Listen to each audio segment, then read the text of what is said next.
What's going on, guys, and welcome back to the Edison Club podcast. I'm your host, Mike, joined tonight by my co-host, Austin Butcher, and my teammate, Ty Payne, and we're going to be talking about some of our biggest influences in the game that we have, who kind of inspires us to get better, keep moving the goalpost, and just never stop grinding. So, who wants to go first? Who wants to tell us about their Yu-Gi-Oh!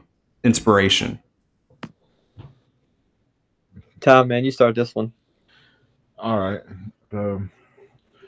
My first, the first person that was a big inspiration for me, Yu-Gi-Oh! Wise, was I'll say he was my next teacher of how to get better. That was Courtney Waller. Okay, all right, yeah. Courtney Waller, YCS champion. Yeah. I met Courtney it was 2010, it was right after X Sabers and stuff got Dark Soul, Black Knight, all that stuff, and it was right after that national he topped, and I met him at a Burlington regional, which that's weird because we never get a Burlington. We haven't had a Burlington regional since. Yeah. But he I did a deck profile with him, and then this ever since we had kept in touch, and he would teach teach me stuff I didn't know back when dual network started to become a thing, and we would play test all the time, and anytime I was see him at a regional or whatever, or a big event, he was always just give me more advice to help me get through, and a lot of times I wouldn't have got my invite without him helping me. Yeah, that's awesome that you guys were able to kind of just share that, or he was able to share his knowledge with you to help you improve and get better. And that guy was the Blackwing master too. He played Blackwing way past Blackwing's prime, and he was still doing pretty well with Blackwing, even when Whirlwind and Galoot were both at 1, he was still figuring out ways to make it work. This man was at YCS Charlotte. I think it was 2011 when Sean Kubert won with Samurais. This man was playing it was a Value Turbo deck, and he was playing 1 Icarus, the 1 Gale, and still the 1 Galoot in the deck. I was like, this man don't quit. No, he didn't give up. He was persistent. He was, dude. I was just man, and the thing about it, the deck he was playing was not bad at all. Because I remember I ended up making it myself, and I was like, this is broken. This is insane. Yeah, it's crazy too, because I remember people playing Value Turbo way back when, but I don't remember it being this crazy good deck. So it's really cool to see that he still believed in it enough to take it that far. Right. I remember back in the day, I don't ever remember seeing people playing hamsters and Raikos and stuff like that. I do remember, however, people playing Dark Creator and Dark Greffers and Regeki Breaks and stuff like that. I've seen I remember seeing builds like that before, but nothing with the hamsters and Raikos and stuff like that. I know to my memory, I don't ever remember seeing those. Yeah. See. Okay. Anything else you want to say about Courtney? I wish he would get into Edison. I don't know what. That'd be awesome. I don't know where this man. I don't know what this man's up to anymore. We kind of lost touch. But if he would get into this, and that'd be amazing. I feel like that's one of the minds around in our area that we're missing. Yeah, and there's no question what he would be playing. It would either be Blackwings or Vayu. Yeah. Oh, 100%. He'd be playing either one of those, and honestly, I feel like he would probably be the best Blackwing player, like, or Bayou Turbo, or whatever he would decide to play. Like, Yeah, he'd probably get caught up to speed very quickly too. oh yeah. Okay, you have anyone else on your list? Well, this one's probably no surprise, but my next one is Cairo, aka a True Hero. Shout out to him.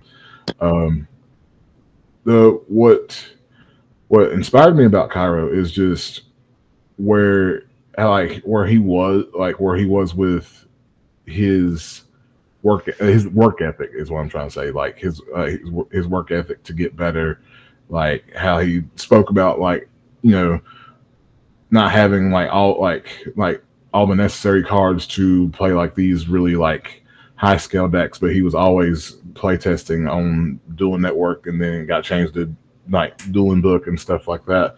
And then when Edison format rolls around, like, this man takes a deck that no one even believes in anymore and just changes the entire face of the deck, and it like has people believing in it again.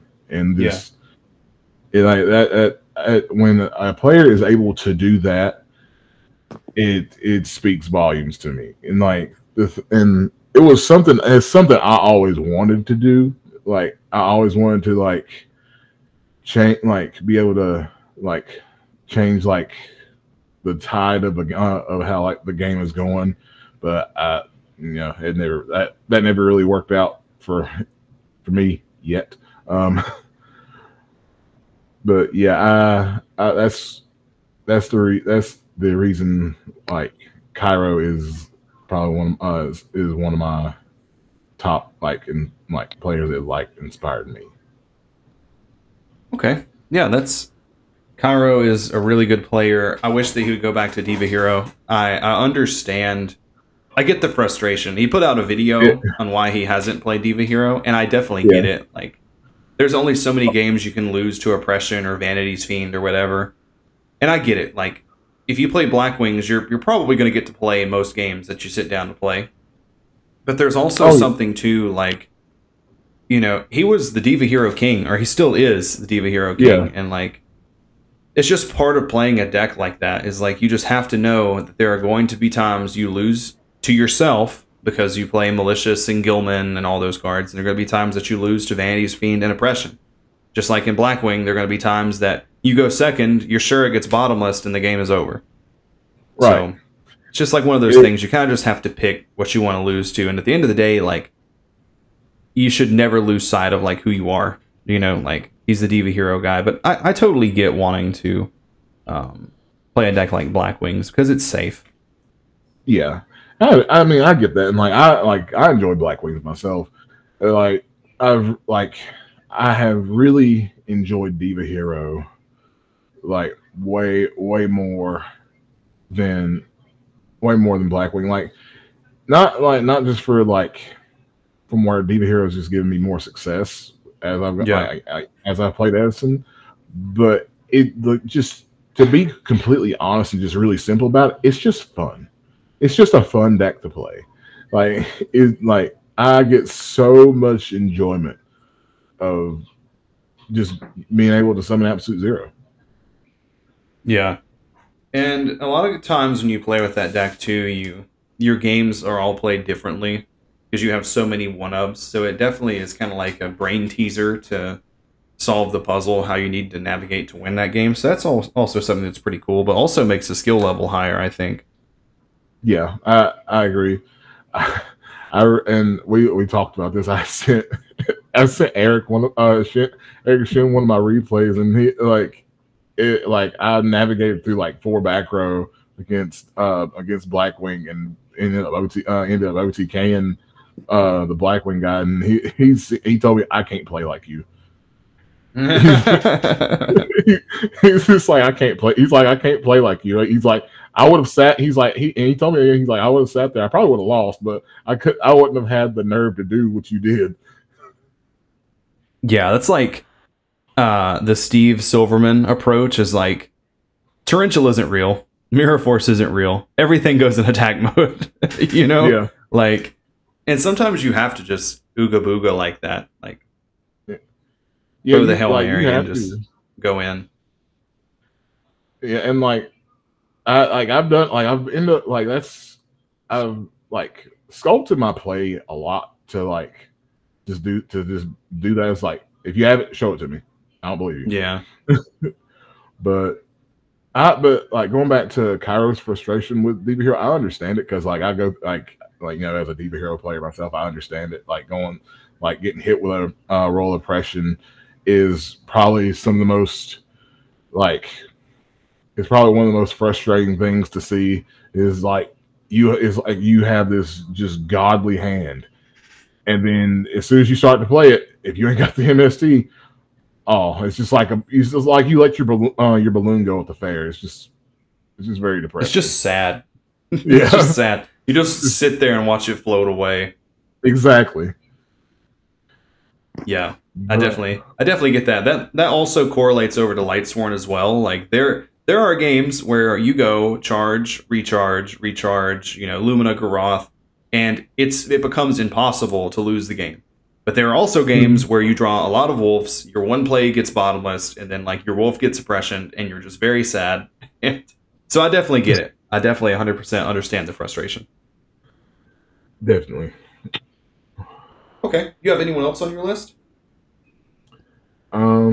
This one I like this last one I've been like I was fighting with for a little bit, like because like I was going back and forth like with different people, but if I had to pick a third one, it would probably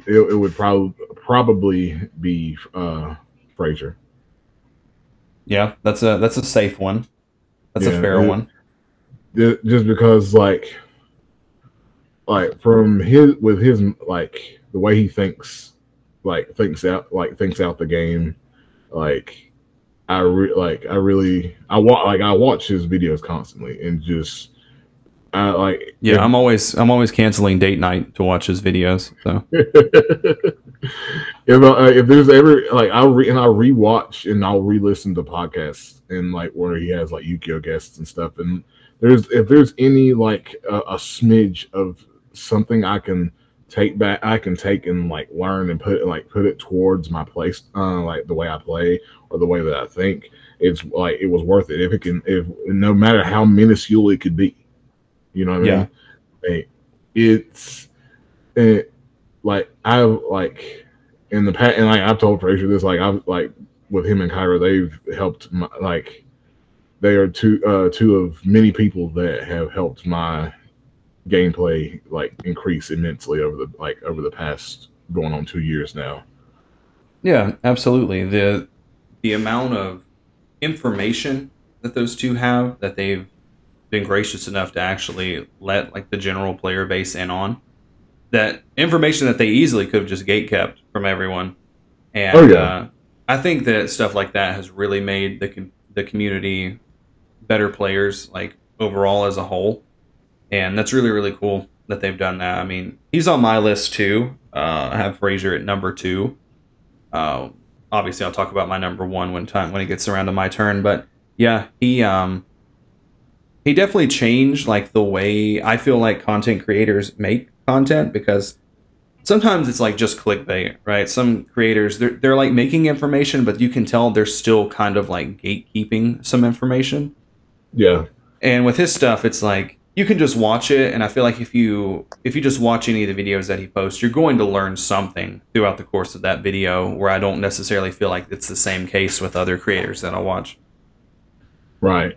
Like a lot of the like when it comes and like that's what I'm so glad about with Edison. It's like nobody is like gatekeeping information. And yeah, it's still like it's so badly like just blatantly gatekept with modern. Like it's just that's why I really have like not even like bothered paying attention much to modern. So like I've just been really just putting all my time into just Edison purely now, because it was just like stuff like that is just like such a turn off. It's just like, oh, here, Blue Eyes is the best deck, y'all are all sleeping on it. Like, no, it's not. Yeah, but no, that's another story for another video. Yeah, Yeah, when I watch YouTube content, I've kind of become like the very thing I swore to destroy, actually. But when I watch YouTube content, I only watch things that I'm going to like actually learn from. Like, I don't really just find myself watching like dual videos of like, you know, random people playing and stuff like that. Like, if I'm taking the time out of my day to actually get on and watch stuff, it's like I'm watching Fraser's channel and like James Ark's channel, and you know, I'm watching the guys that are like out there doing the most, right? Like, I'm not watching the guys that are kind of just making content, if that makes any sense. Right. There's so many people I wish that would, like, that's in the Edison community that would do, like, they're so smart, and I wish would do, like, either more content if they're doing content and they're not doing enough, or just start doing content like altogether. Like, if they haven't started yet, I wish they would. Yeah, I agree with that. I know I could name several off the top of my head, but I definitely agree. I wish that there were more that were, you know, making content like that for sure. Same. All right. Well, so that's your last one. You had 3. Yeah. So Courtney Waller, Cairo, and Fraser. Okay. All right. Solid list. Butcher, it's on to you. Who's your Yu-Gi-Oh inspiration? Who do you look up to? Bandit Keith. Oh man, it's Billy the Goat Break, 4-time YCS champion. I knew it. that was who I thought. I couldn't ever remember if you liked Billy or if you liked Jeff. I knew it was one of those two. I was a Jeff guy. It's Billy all day. I mean, the guy's just a goat. I mean, you know, the earliest I can remember him topping, and maybe you remember before I do, Ty, is Trooper Monarch back in 2007. And I think he played all the way up to 2017, and he had a top every single year that he played in a major tournament. Whether it was winning a YCS or an SJC or topping an SJC or, I mean, just topping Nats. I mean, the dude was just insane. And the few things that stuck out to me was Caliber Cat and the original Edison format. You know, a lot of people thought Single Cat was dead, and he really just innovated it and kind of brought it back on the map. And then stuff that he done like Six Samurai, he kind of molded that deck early in his career. But the thing that stands out the most is probably Tengu Plant.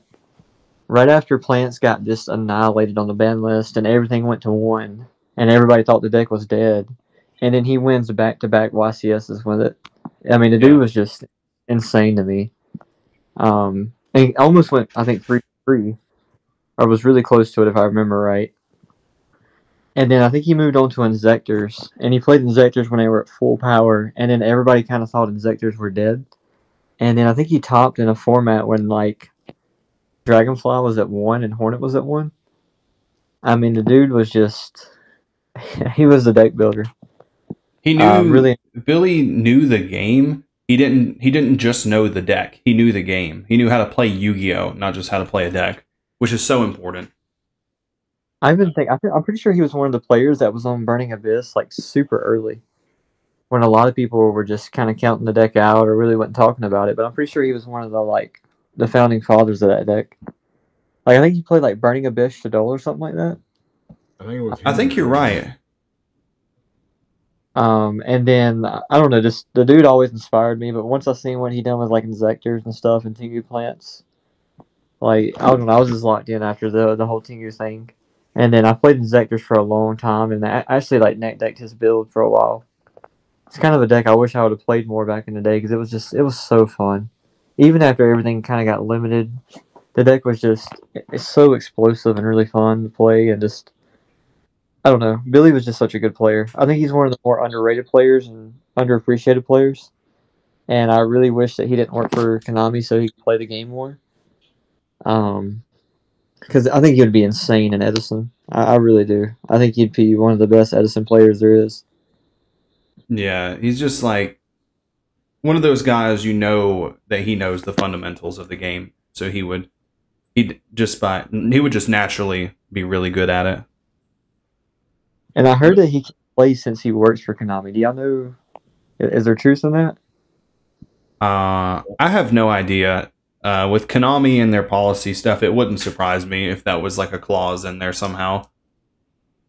Yeah, I'm not sure either. The only thing that I've ever heard like of him playing like Yu-Gi-Oh! Since since he's been working for Konami, I know he's mentioned like playing like Duel Links and like when like he's been, you know, like in front of the camera for them. Like that's the only thing that I've heard. Like, but other than that, I'm not entirely sure. I really wish he'd come back. If he could play, that would just be it'd be insane. It'd be really good. Do y'all remember his old channel? I think it was like House of Champs or something like that. I remember his old channel where his YouTube channel name was Havoc 41. For some reason, I don't remember that one. Yeah, he had a old channel called Havoc 41. I think the channel itself is still up, but I don't think he has any videos on it. But that was his solo channel, and then he would do House of Champs was Jonathan Moore. He's an old Shonen Jump champion. He won with Six Samurais back in the day, but like Billy would be on that channel with him like a lot of the time, like during the 2015 2016 like time frame. Yeah, all the memories are starting to come back now. But I think he's definitely my number one. I mean, he just done so much for the game, innovated so much, made so many good decks. Really hate I missed him towards the end because I stepped away late 2015 and really didn't get to see what he done throughout the rest of his career. I kind of looked it up and saw that he done like really good with Infernoid and stuff, and Inferno Zodiac and stuff, and Magispectors. But other than that, I really didn't know what he done late in his career. I remember he played Blue Eyes for a long time in like 2016. Yeah, he did. I remember there was a very they hyped up this one match during during Infernoid Zoo format, because him and Jeff Jones both had to play each other in that tournament, and it was a really good match. It was really enjoyable to watch.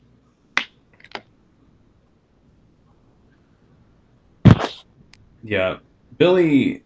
It goes without saying, like I like how Butcher also went like outside of like just Edison and went to like Yu-Gi-Oh as a whole. I think that's really cool, and yeah, Billy's definitely a good one to look up to. He always seemed to be a pretty humble guy as well. I don't think he ever really let his success really get to him like some others. Now you could go up and just carry a full-blown conversation with him, and he wouldn't mind. Yeah, he's so cool. I mean, I've only met him like a very few handful of times, but he was just so chill. The players, you talk to them, and they just, do I know you? Yeah. And you. Yeah, I've ran into my share of players like that. Butcher, have you ever seen the match of Jeff and Billy that I have on my channel? I don't think so. I have to go back and watch it. Yeah, I think it's like Nordics versus Sabres, if I'm correct. I think that's right. It hasn't been too long since I actually watched that video. Yeah, I remember I sat down with them and got to record that match, and they were all just very chill about it. Very just they're just nice people. Yeah, that goes a long way. That separates somebody can be like a 10-time YCS champion. I know nobody's done it, but I'm saying if they're a dick, you're not really a GOAT to me. Versus a 4-time YCS champion that's very humble, down to earth, talks to you, wants to see the game grow. That's a GOAT to me. I agree. Yeah, I agree 100%. Like I've said a few times on podcast episodes and stuff, like I by no means consider myself to be like a great Yu-Gi-Oh player. I do not.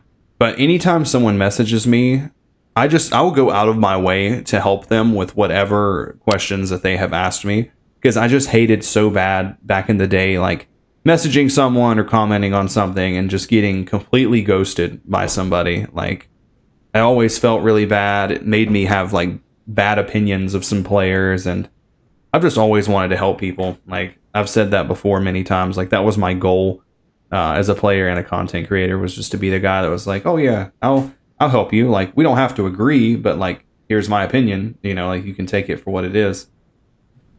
Yeah, I I could agree with that. Like you can only help somebody so like as much as they will allow them to help you. Like if you blatantly just know something that could help somebody's game, but they're too like they can't get out of their own way to listen to you, and they're just stuck in their own mentality. And like all you can really just be like all you can say is like okay, and just you know take this Yeah. information with what you will. Yeah, the conversations sometimes do go that way. Like I've never had anything like become toxic because I'm the person like I just won't fight with you. I'll just block you, and like that'll just be the end of it.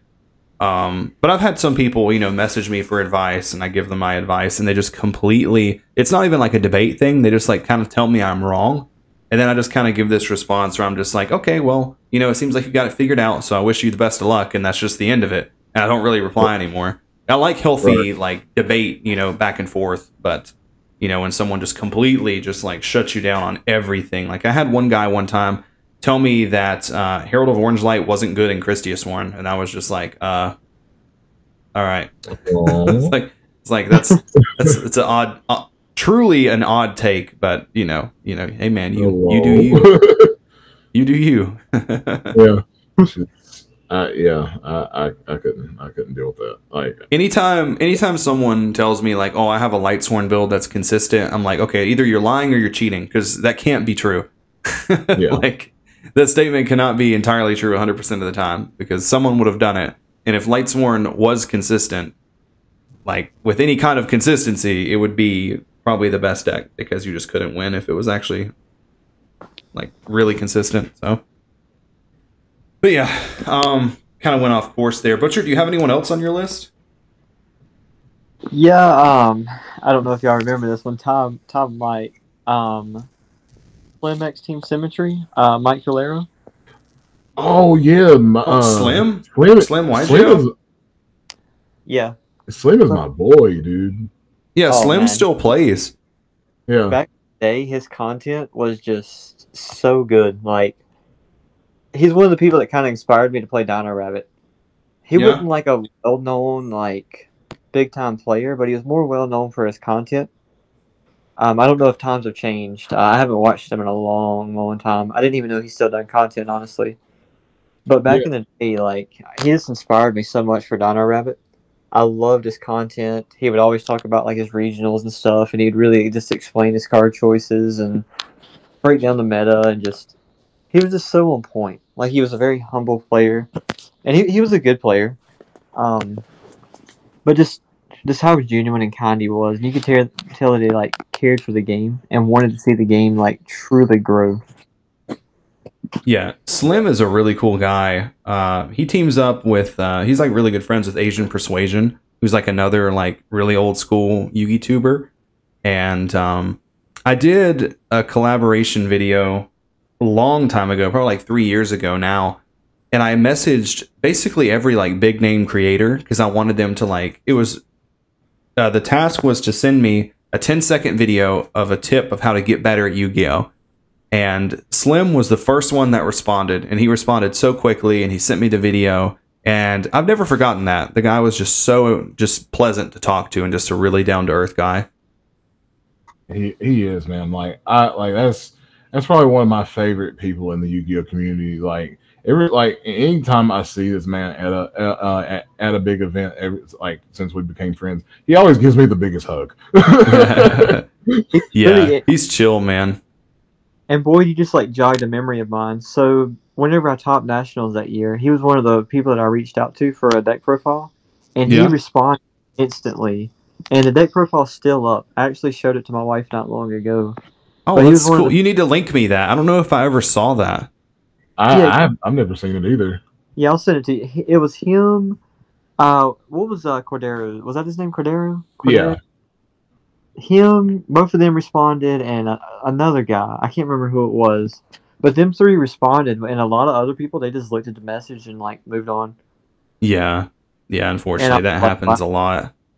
Yeah, and it was like people that I watched and looked up to, and they just not even hey, I'm too busy, or I'm sorry, I don't really want to do that. It was just look at it, Yeah. move on. Yeah. And that stings when that happens, man. Like, I understand, like, I'm kind of like you. Like, I understand that I'm too busy, whatever. But, like, man, like, I feel like when a fan messages you, unless it's, like, consistently and they're just being annoying kind of thing. But I feel like you just kind of owe them, like, at least something. Like, if nothing else, just say, hey, I'm sorry, I'm too busy. And that can just be the end of it, So I remember, that's also not free range to just message someone for, like, hours on end every day either. No, we all got lives and stuff going on, and people's got to understand that, especially for like the big content creators. I mean, they got a lot going on. They're trying to balance their everyday life with trying to grow the game, but at the same Yeah. time, it's how the game gets bigger is by messaging people, talking to people, inspiring them and stuff. I mean, if everybody would just realize we're trying to grow the same game, no matter what you're playing, then it would be just a better place. Yeah, and also people would realize that we're already playing a very small niche community, and then we're a niche inside of that niche being Edison format. So sometimes people just need to kind of just check where they're at and just realize, like, the fan base is the reason for your existence. Like, Edison existing is the reason why you're a content creator. Like, if that ends, then no one's going to care anymore. Right. Like advanced format Yu-Gi-Oh is never going to end, even though the game, I in my opinion, continues to get worse. But I don't ever see it coming to an end. So it's just for a small like Time Wizard community, you really just have to keep people involved and keep people interested. No, I agree. Okay, so you had Billy. Do you have anyone else? I'm sorry, you had Billy and Slim. Is that everyone that you have? I actually have one more, and before I say his name, y'all don't roast me too bad, okay? Oh boy, okay. Before all the cheating scandals came out and everything, he was actually a really well-known player, and I don't know, he played in a format that I could never have afforded back in the day, and it was just awesome being able to like watch him, see some of the early content back in the day. But Peter it's actually Chang. no.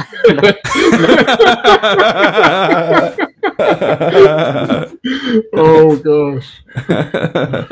But no, I'm sorry. Go ahead. No, it's Adam Korn. Really good Teledad player, arguably one of the best Teledad players. And what he done back in the early day was just unmatched back then. He was so good. I mean, just insane. Pretty sure he ran like 7 or 8 tournaments, SJCs in a row where he topped or something like that. Something insane. Yeah. He went on like he went like on that year that he finally won a Shonen Jump. He went on like pretty much like a world tour trying to get that win. Like I know like a lot of people do that now, but like back then it was just unprecedented. Like the only person like back then that was even on that level was Lazaro Bolito. Yeah. I have another forgotten player, honestly. Until you said, I literally forgot. But just what the man did back in the day was just insane. And I mean, he wasn't really a one-trick pony because I don't know if y'all remember, but he topped with Glad Beast twice. Mm-hmm. He played Monarch back in the day. He played some Perfect Circle and stuff. He made his own Monarch deck too. Yeah, didn't he play like a flip Monarch? It was it played like Mask of Darkness and like Prime Material Dragon and Reckless Greed. And he called it Cornarchs. I remember that, and I'm pretty sure he was the one who played. Didn't he play Gadget Monarch? I believe so. Yeah. I'm pretty sure he was the one who like came up with that build. But just what he done was just insane back in the day, unmatched, and his stats are kind of buried because all the cheating stuff came out, all the scandals, and his attitude, and just a bunch of other stuff. Yeah. And that knocks you down a lot. I don't think he's a top 10 all time. I don't even think he's a top 15 of all time because of what he done. But what he done in that 2 or 3 year span was just insane. It was like a dynasty, basically. If there's ever been a dynasty within Yu-Gi-Oh, it was Adam Korn. I mean, to top that many SJCs in a row, I really don't know Yeah. who done that. That'd be like somebody topping 7 or 8 YCSs in a row today. I mean, I don't keep up with Modern as much, but who does that? Has that been done? Yeah, it's more it like it's more so than it's been done so more now with like it's just all the same names. It's you got Honey, you got LeBlanc. LeBlanc's still going crazy. Um, who else? Um, Jesse you got Cotton. Jesse Cotton, Christian Urena. Um, it's like a very little niche like group of champions that are just like they're doing really well. Dang, see, I don't really keep up with Modern too much. So I'm kind of out of the loop. But this man was doing it when it was uncommon. Yeah, It wasn't a thing back then. yeah, but like back then, and like everything like it was unheard of for like like people to go like do it like back to back to back to back to back like that. Do like like I was talking about earlier, like back then, like everything you get was so gate kept. Like if you weren't in the inner circle, you didn't know what was good and what wasn't. No, 100%. Yeah, that's true for sure. Okay. Well, anyone else on your list, Butcher? Or does that wrap yours up? I think that's it. Like I said, Adam Corn's kind of like I could see people Like that a like a wild dab. card. Yeah, but I feel like he's just a forgotten player that he really deserves some respect for what he did to the game. Yeah. Yeah, I can agree. Okay. Well, I narrowed mine down to 3 here, and I'll start from the bottom and go all the way up.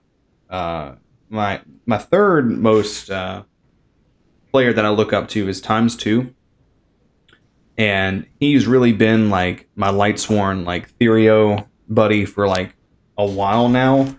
When I felt like I'd really hit a wall with Lightsworn at one point, he started doing really well with Lightsworn and Christiasworn.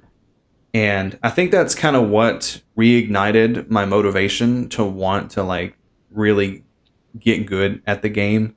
Because for a while I just thought it was my deck, and Lightsworn has variance in it. You can just have a bad day with the deck, and that's just all it comes down to.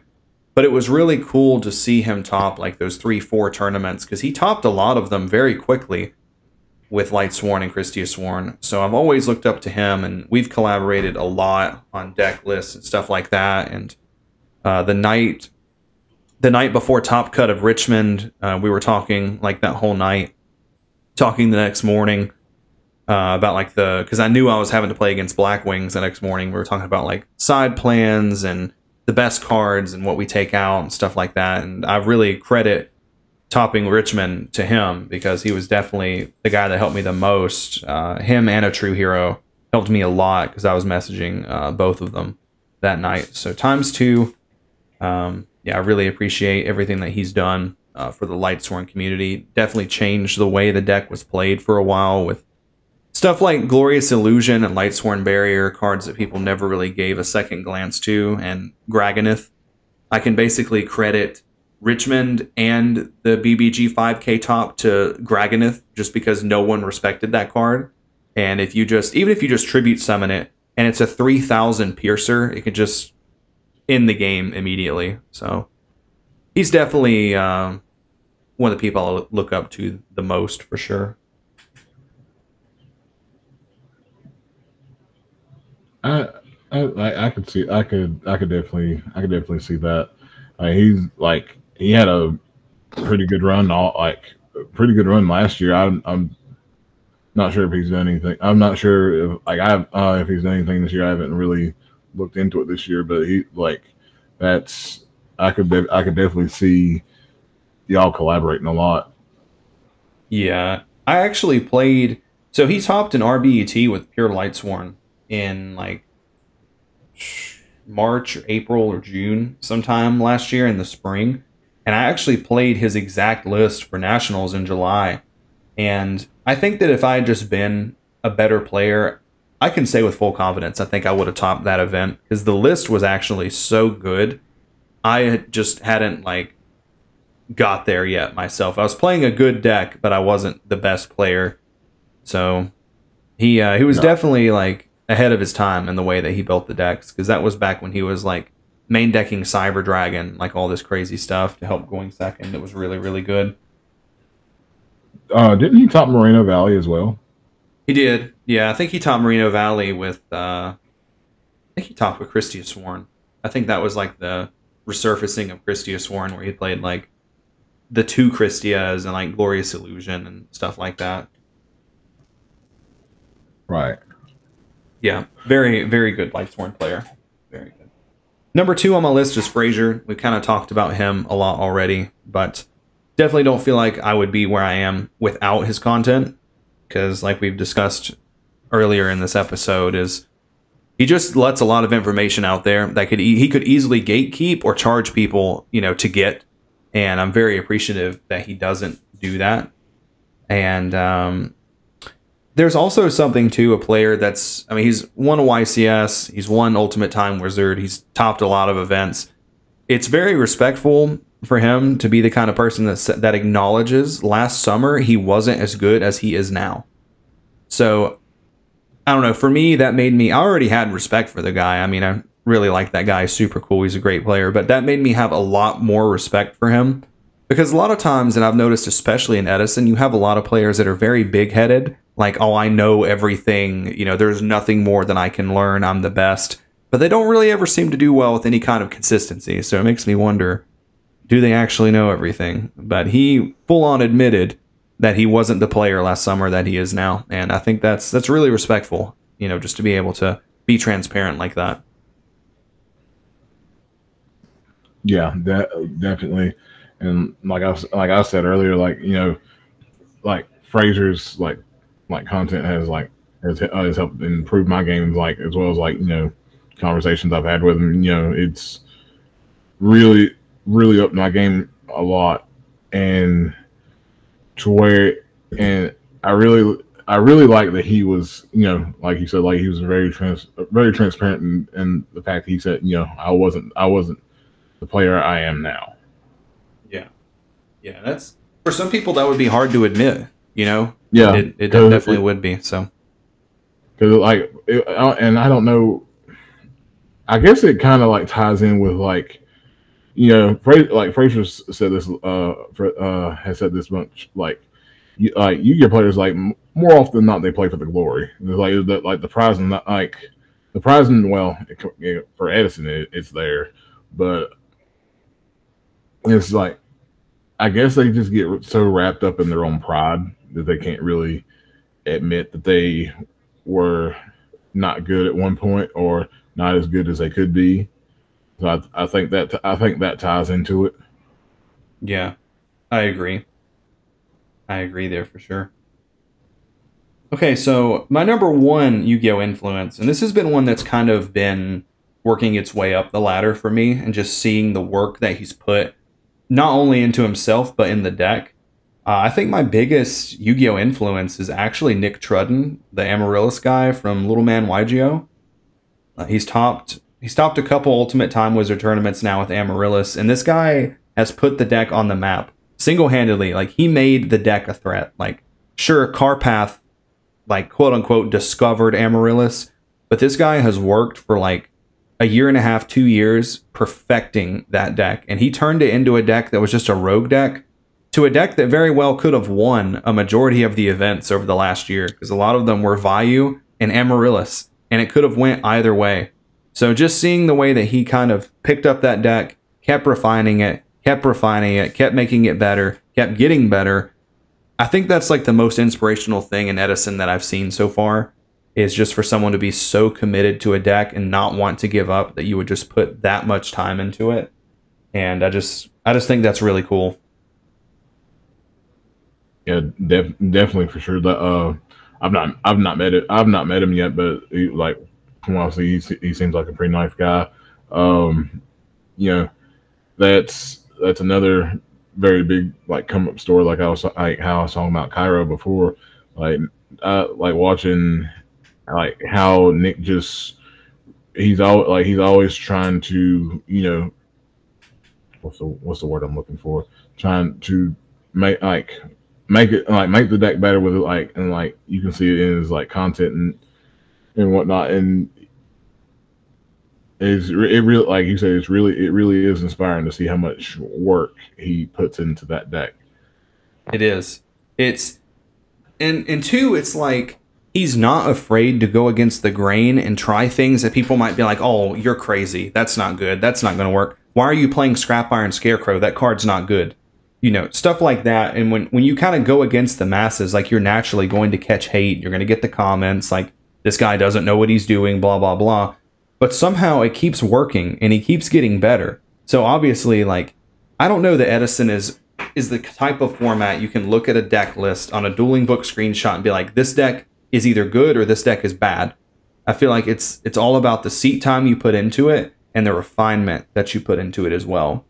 Because I've been on something lately that's like completely taboo in the Lightsworn community, and I've been on the rant that I think pure Lightsworn should only play 2 Rykos because the cards completely suck going second in 90% of the scenarios that you're put in. And if you draw multiples going second, you're playing with a 4-card hand. And there's like that little theory, like, where people cut like Heavy Storm and stuff from their decks. They're like, oh, if it never gets milled, they always have to respect it. It's the same with Ryko. If you never mill a 3rd Ryko, then your set monsters become real bluffs because they just read that, you know, you're playing triple Ryko because you're playing Lightsworn. So, you know, his success story has been one that's made me realize, like, maybe we don't have the ratios for Lightsworn perfected yet, but just because no one is willing to move away from like the considered air quotations normal and actually just try out something new because they're like afraid of the judgment or whatever. I agree with that. That makes me think of the. Have you seen the Diva Hero Turbo deck that plays like Maria Greaves and like Salvage and stuff like that, and like King of the Swamps and whatnot? It reminds me of that. It reminds me of like that. It's like that is like a complete like against the grain type of Diva Hero deck that no one's really used to, and I was very happy to see that deck do well.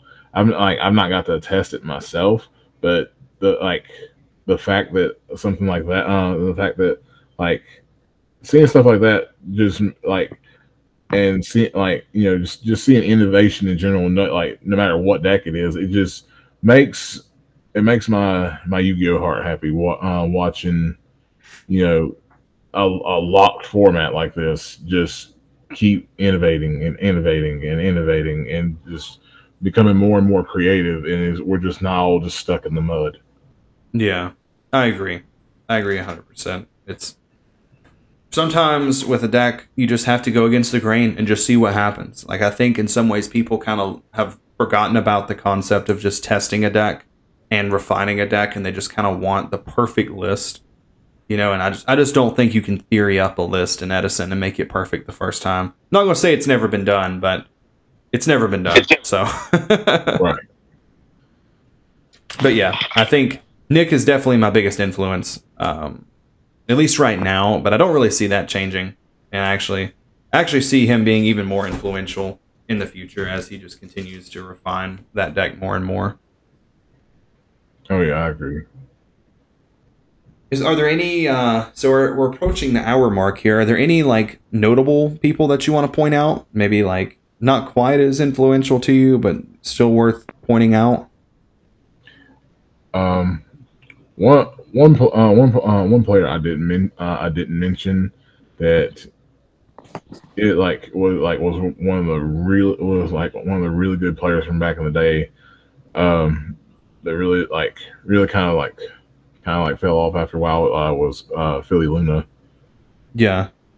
It for another 4-time Shonen Jump champion. Just that was another inspiration for me to play Black Wings, and he just watching this guy play was just insane. The way he would play out hands would just be insane. That was, and reading his feature matches, I would sit there just mind blown, and that's one of the other reasons why I stayed on Blackwings for so long. Yeah. Yeah. See that. Butcher, do you have any honorable mentions? Yeah, I think it would be Chris LeBlanc. Yeah. Just for two reasons. Number one, he put Madolche on the map when nobody respected that deck at all. Everybody kind of thought that was a meme deck back in the day. And I think it was YCS Philly, I think. He got first place with it. I believe I think so. And I mean, it was just insane because I loved that deck back in the day. I mean, it's a top 5 deck for me all time. And also, the man was playing Gear Gear before it was even popular. Yeah. I remember that. Back in like 2012, during a time when people probably shouldn't be playing Gear Gear. I think you won a YCS with Gear Good in 2012 as well. I think you're right. Like Providence. I think so. Yeah, and I think in like 2013 he also got a top with it before Gear Gear was popular. During like ruler format, I think, or something. Like I think he played like Car Curry Gear Gear, maybe. Maybe I'm not. My memory's fuzzy on that as well. I think this man's like he either has his 6th win or he's working on his 7th. That's insane. That's the fact that he won like a YCS was Madolche though back in the day. I mean, it ain't like Madolche was like a bad deck. It was probably like a tier 2 deck during hat format. Yeah. But the fact that he did it, I guess, when nobody else respected the deck, I mean, that was pretty awesome to me. Yeah, I can see that, and it's cool that he's still going on to this day. Yeah, that's insane. I mean, he's literally like probably the modern day Billy Drake. It sounds like I didn't know he was still playing. I've actually linked for all of his tops and stuff. And it was he won the 2012. It was Providence, and then he topped Toronto with it.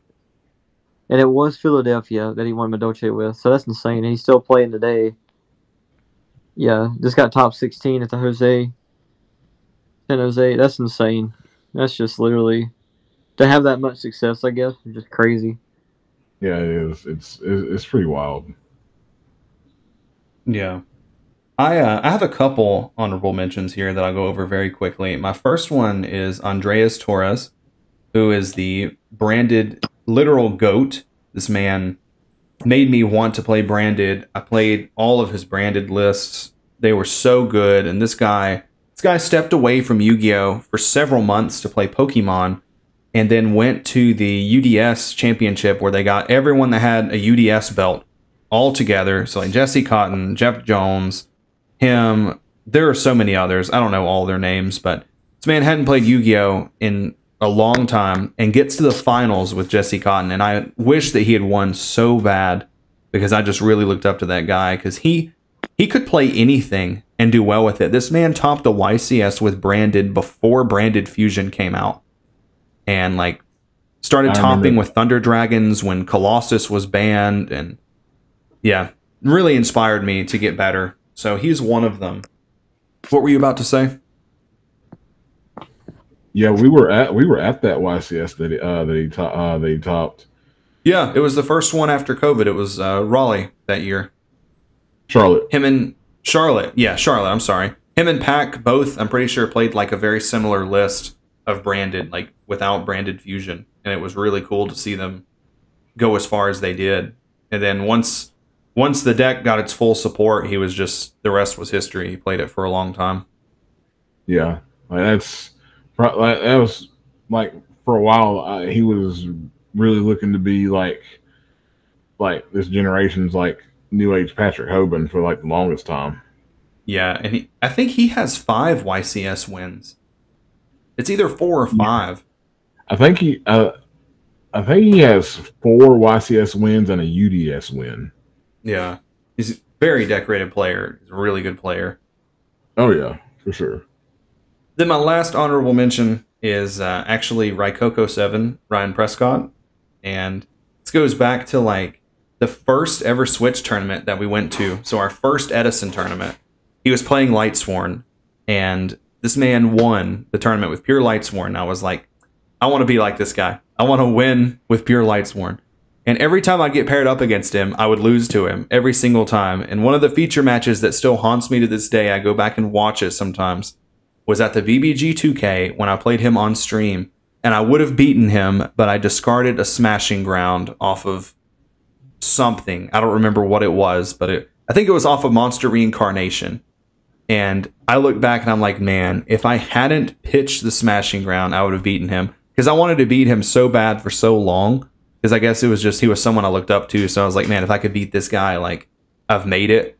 So in a lot of ways, it was kind of like him and Ron that kind of like pushed me to get better. So I definitely have to thank him for that. And Cameron Saunders and all those guys too. So definitely still look up to them a lot.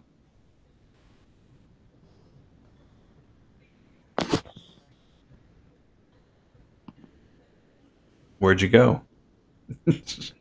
We're still here.